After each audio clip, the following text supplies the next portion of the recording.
వ్యత్యాసాన్ని తేడాని ప్రజలకు అర్థమయ్యేలా చెప్పాలని చెప్పి కలెక్టర్ గారిని రిక్వెస్ట్ చేశాము.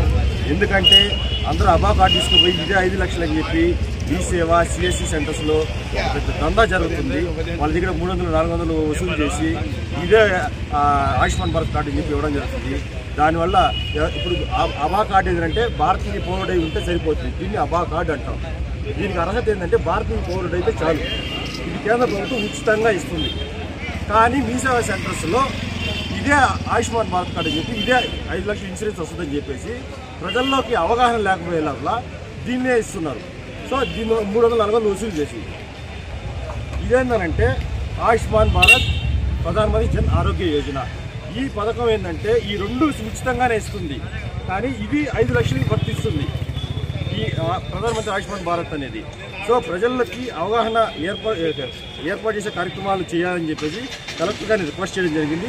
దీనికున్న అర్హత ఏంటంటే 70 సంవత్సరాల లోపల ఉండే వాళ్ళకి రేషన్ కార్డు ఉంటే సరిపోతుంది. 70 పైన ఉన్న వయసు దాటిన వాళ్ళకి 70 సంవత్సరాలు ఉంటే సరిపోతుంది. దీనికి ఉన్న అర్హత అది.